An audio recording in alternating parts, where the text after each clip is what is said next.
Perkenalkan, nama saya Andi Mulyadi. Saya sebagai karyawan Dewi Laut.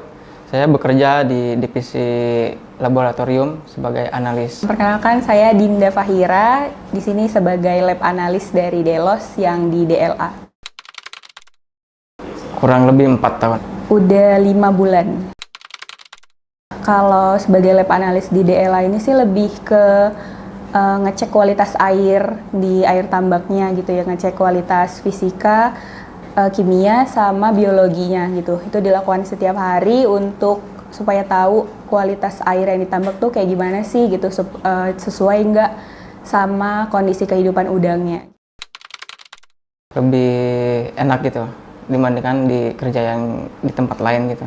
Sama atasan itu nggak terlalu ada jarak kayak gitu.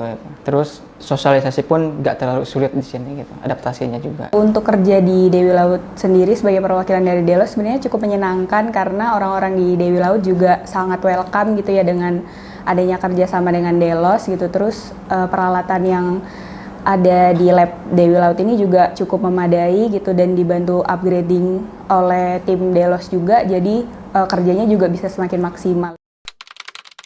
Yang saya harapkan sih adanya teknologi baru dengan era-era yang serba digital.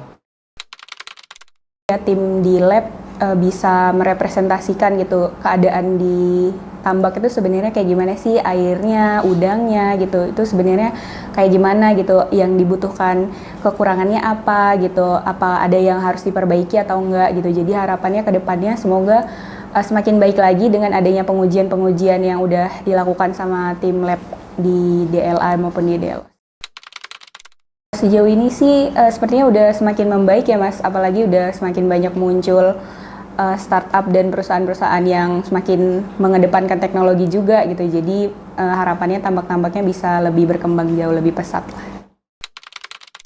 Buat pesan sama Delos ya, mudah-mudahan lah Delos sama Dewi Laut berjuang bersama-sama lah demi kemajuan teknologi buat pendukung budidaya beserta laboratorium. Kesannya cukup berkesan sih ya Mas, soalnya kan biasanya di lab itu kerjanya di perkotaan gitu. Nah ini ternyata ada juga gitu lab yang di daerah-daerah terpencil gitu, apalagi di tambak udang gitu. Saya juga insight baru juga sih gitu, kerja di laboratorium tapi di daerah gitu, jadi ya sangat berkesan sih gitu. Kalau pesannya ya semoga upgrade labnya juga semakin membaik gitu, dan labnya juga bisa lebih membantu lah gitu sistem di budidaya di tambak udangnya.